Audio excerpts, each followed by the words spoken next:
За миний хувьд өмнө нь бол бусад эмэгтэйчүүд адил арьсаа харчлаа тий явдаг байсан. За 9 сараас хаваад нэг гадагшаа яваад ирсэн чинь нэлээд хүндрэлтэй болоод арьс маань олон юмны харшилтаа гэдгийг мэдэж авсан. За тэгээд тогтмол ингээд хийдэг харшилгаа хийж чадхаа болоод саун массажинд орж чадхаа болоод тэгээд ер нь бүх юм алдсан шинэ хэсэг жоох хэцүү байсан. Тэгээд ер нь бол их арчлагаар их төвөгтэй болсон. Яг тэгэхээр зэрэг халуун хүүтэн гэдэг нэг Монголын цагаагаар өөрөө хэрсдэж үр амьсгалтай. Гадаа маш хүүтэн үеийн цагт тэг гарч яваад офс руу орохоор офс нэлээ халуун. Ингээл ер нь л ингээл эрсдэс ингээл халуун хүүт ингээл арчлагад ер нь их төвөгтэй болсон. Тэгээ бараг сүүлийн үед бараг арчлахад одоо гарцаахгүй юм одоо хайшин тий зүгээр ингээл нэг харшлахгүй юм шиг байх юмсан гэж бодоод битүү масктай нүднээс өрөм гаргадаггүй гадагахаараа за гэртээ орохоор зэрэг бүх температураа хараад за хэд болж чинь халуун байна уу хөтөн байна уу харж үзэгч хасаагаараа унтраагаараа чийшүүлэгч тавиараа ингээл байнгын тэмээлттэй төвхтэй ер нь за нэлээд өөрчлөлт гарсан яа тэгэхээр зэрэг н одоо goolingoo.shop-оос тий зөвлөгөө өгөөд тэр аннаарагийн өгсөн зөвлөгөөний дагуу арчлаад ирсэн чинь бас боломжийн санагцсан. Тэг нөгөө хит ийм юуг арчлалтай болсон. Энийг арсыг ингээд тайвшруулад тий ингээд тэгж арчлах хэрэгтэй байсан ингээд хүчтэй бүтээгдэхүүн түрхээл эсвэл таг илүү маск ингээд гадагаараа тавьчаал ингээд явуулсан бодвол тайвшруулад өөрт нь ингээд орчин ингээд багаар тасах хэрэгтэй мэн ойлгоход тэг сүүлийн үед бас харцангуй ингээд маск зүгээд өдөр болго явдсан болоод байгаа 1-2 өдөр маскгүй гарч ирээд. Одоо нэг өөр харшилтай болохоор ер нь их уухгүй байхаас аргагүй байдаг гэсэн. Тий эхлээд бол аягүй төвөгшөөгөөд байдаг гэсэн. Одоо л тасцгаацсан. Тий одоо бол хөө халуун хүйтэнд хаар чинь өөрөө юу болж ингэ логолдог болсон. Тий ингээд аягүй тийм нормалны температурт байгаад тахлаар ер нь боломжийн байгаад байдаг. Тэгээд одоо манайхан ч бас тасалах шүү тий. За арьсан дээр нөгөө танахаас үлсний дагуу их зөөлөн массаж хийгээд тэгээд за нэг 10 хоногтоо скраб нэг хөнгөн хэрглэж үзээд ингээд арчилгаагаа айгу зөөлөн аргаар тэгээд яг аятах хийгээд ирсэн чинь хууч нөгөө ингээд хамгаалах хэрэгсэл буюу одоо крем түрхээ гарахаар ингээд харцаагаад байдаг гэсэн. Тэр нь одоо тус болцсон. Тэгээд чившилтэл байх ёстой юм гэдгийг ойлгосон. Тийм. Тэгээд цагаан батганыг жоохон гарах гэдэг гэсэн мэдгүй би сүүлийн 12 хоног цагаан батгын шинээр гарч байгааг харсангүй. За нэгдүгээрт хоёрдугаарт юу хамгийн том өөрчлөлт байсан бэ гэхээр зэрэг одоо би өмнө нь болохоор зэрэг спад оршуулахгүй, массажинд оршуулахгүй гэдэг айгүй том ойлголттой болсон явж яснаа ингээд зөөлөн арчлаад ихээр зэрэг яг нөгөө зориулсан юмнууд хэрэглээд ирэхэд бас спад юмд орж болох юм байна гэдэг ойлголт. Тэр бол бүр айгүй хаппи мэдээс. За скрабын өмнө айгүй буруу хэрэглэж яснаа мэдсэн. Ингээд айгүй нэмгийн арьстай би ер нь бол их нэмгийн арьстай зүгээр ингээд айгүй хайн бүрдэг байсан бэлээ.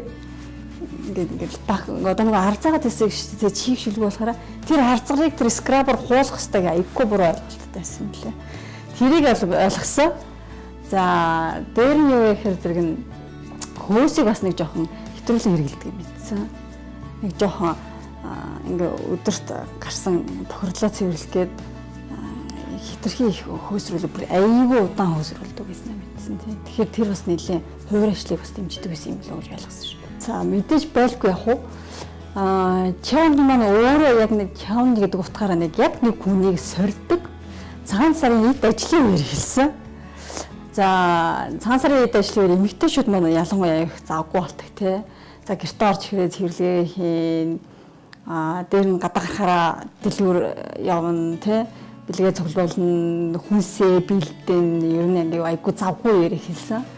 За тэр бүхэнтэй одоо ингээд зохицуулаад одоо цагаан менеж хийх хэрэгцээ гарч байгаа байхгүй юу. Тэгээд ямар ч юм нөгөө нэг бас 10 цагаас өмнө унтчвал бас нэг айрсныг жоохон гэрэлтээд нэг амраад байгаа нь мэдрэгдээд байдаг учраас эрт унтах гэсэн зорилготой ингээд цаг минутаа ингээд хэмжээд юмд айгу бөхө олсон.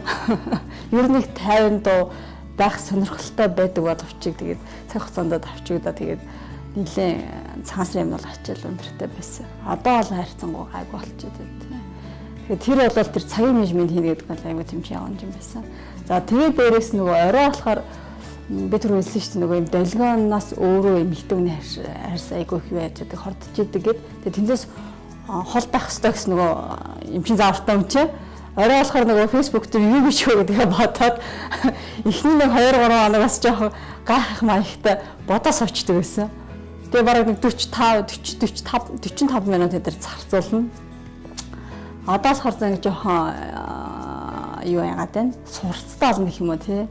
Өдөр нэг жоохон завтаа мавтаа үедээ за өнөөдөр юу илээ гэж бодоод боловсруулаа. За орой ирэнгүүтээ нөгөө газ бичээд тэгээд арьсаа бол арчилдгаар арчилна. Дээр нь арьсыг бол нэг жоохон формалтаж арчилдаг байсан болцсон. Ингээл гас ингээл наагаад орхичдаг унтахынхаа өмнө шүү дээ тэр чинь тий. Гэтэл ингээд 2-3 цагийн өмнө ингээд бүтээгдэхүүнийг хэрэглэжүүл шингээд тэгээд тэр нь илүү үр дүнтэй байдаг юм гэдгийг ойлгосон. Өмнө бол ингээд унтахынхаа өмнө ингээд төрхөө очиж ихэнхийн дэрэндээ наачдаг байсан юм шүү лээ. Тэрийг бол аягүй сайн мэдэрсэн. За бодож байсан зүйлээ бол би нөгөө постн дээр аягүй их оруулж байгаа гэж бодоод байгаа өөрийгөө. Одоо өөрт мэдрэгдсэн юм аа, тэ эргэн тойронд юу алж байгаа, за бүтээгдэхүүн хэрэглэхээр ямар тийм excitement мэдэрсэн ч гэдэг юм бо тэ.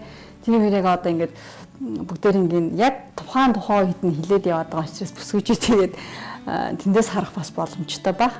Өнөөдрийн хувьд бол нөгөө 17-8 өдөр гэдэг чинь тий бараг хагасараас илүү хугацаа болцсон байна. Тэр хугацаанд бол нэг аюу том өөрчлөлт нь юу байсан бэхээр би өөрийнхөө нүрийг арчилж мэддэг гэж бодчихсон байхгүй юу. Тэгсэн чинь одоо мэдхгүй ингээ 30 руу ороод ирсэн. Тэгээ одоо цаашлаа яваад байвал одоо бүр мэдхгүй 100% болох юм хэлж мэдэхгүй байна тий. Тэгэхээр зэрэг нь яг ингээ хөтөлбөрөө ингээ дагаад одоо танахаас өгсөн зөвлөгөө тий тэр зөвлөгөөнүүдийг байнгын үзээд тэрийг ингээ туршаад тэгээд туршихтаа гоё ингээ өөрийнхөө туршаад бас тий нөгөө арсны онцлог тий амьдралын хэм маяг цаг хугацаа зав боломж юу байдгийг яг тэрэн дээр ингээ өөртөө гоё фит хийгээд тохируулаа явбал аяйгүй гоё болохоор юм байна гэж би бодоо та. За дээр нэг юм надаа чаленж манд хавар болоод идэг хамгийн бүр супер чаленж нь тэр байгаа да. Хавар нөгөө юм битэн яаж нүрээ арчлаа миний нүр бол нэмээ арчтаа учраас гадны нөлөөлөг аюу хурдан мэдэрдэг. Аюу харьцаа шаарддаг. Бүх хүмүүстээ хүмүүс барыг мэдчихэж байгаа тий. Тэгэл сөхөн тодраал хувраа шаал. Ялангуяа хувраа шал аюу хийдэг шүү дээ тий. Тэгэхээр зэрэг энийгээ дагаа яваад байл энэ хаврыг их хайтаа хөнгөрөх гэж бодоод байгаа шүү дээ. Тий. Би юу н хэлээд байгаа да нэг юмик. Ихтэй юу н өөрийгөө хайрлах хэрэгтэй. Тий. Өөртөө ингээд хайр тавина гэдэг нь юу гэсэн үг юм бэ гэхээр энд нэг өршлөө гардаг юм уу энэ нэг юм байхаа болчихоор зэрэг тэрний хадлаа юм хийж энийг ингээд одоо хүсэхгүй байх гэсэн үг шүү дээ тий. Тэр чинь өөрөө хайрлаад байх гэсэн үг шүү дээ тий. Тэгэхээр зэрэг нь одоо хэдэн цагт ч орж ирсэн яаж ч их завгүй байсан яасан ч ямар нэг юм хайрлахаар хүн өөрөө сэтгэл гаргадаг. Тэр сэтгэл байгаа газар цаг байдаг байхгүй. Би бол тэгж боддог тийм. Тэгэхээр зэрэг нь эсвэл өөрийг л хайрлаа. Эргэн тойронд байгаа бүгдээрийг хайрлна. Өөрийгөө хайрлаж чадсан, эргэн тойронд хүмүүсээ хайрлна, гэр бүлээ хайрлна, тэ найс нөхдөд хайрлна. Гэтэ хайр гэдэг чинь бүгдээр хэмжээ зартай шүү дээ. Тэ найсаа хайрлаж ингээ өдрөөр уулзаад байж бас болохгүй. Тэгэхээр зэрэг өөрийгөө хайрлаад нэг 30 минут өөртөө харамгүй зардаг байхад л тэгэл тэрийг бол даваа гарчна.